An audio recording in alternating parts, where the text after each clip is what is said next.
Thank you. UN Chief Antonio Guterres today was talking about the number of deaths that have occurred in Gaza, and he said that there is something clearly wrong in the way the Israeli military operations are being run. Does the U.S. agree with that assessment?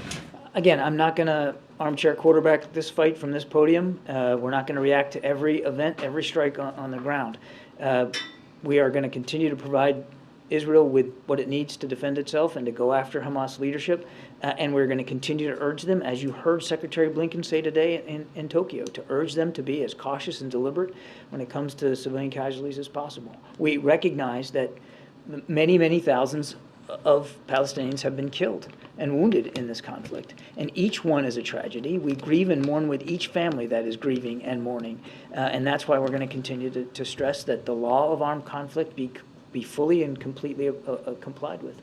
And one thing that falls a little bit under your purview, something that the White House and campaign and the president's allies often say, is that one of his selling points is his leadership on the world stage, pointing to Ukraine, Israel, his ability to reinvigorate NATO. Yeah. But a CNN poll released just yesterday found that only 36% of registered voters believe Biden is an effective world leader, and that Trump 48% believe he is. Were you surprised by that number, and where do you think the disconnect is? We're not focused on polls at the National Security Council.